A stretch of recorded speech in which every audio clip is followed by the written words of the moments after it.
Start. आइए नया item देखिए, रेडीमेड बच्चा। हाँ दिखा रहे हैं, खाली फूक मारना है, 2 बार हाथ सटाएगा, ये पापा कहेगा, मुट्ठी बनकर खोली और रोना चालू हो जाएगा। खाली हवा मारना है।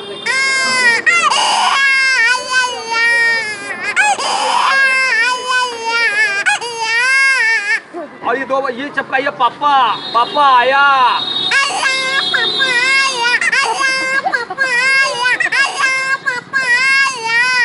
खाली पापा आया भी आता है।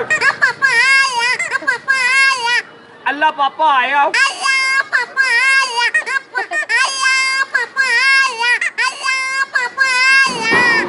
चाचा भी है।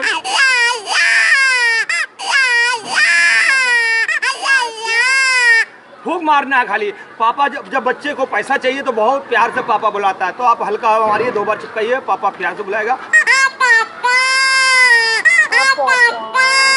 पापा नहीं सुन रहे, बच्चे को गुस्सा आ गया, तेजी हवा करिए, फिर 2 बार चिपकाइए, गुस्से में पापा बुलाएगा।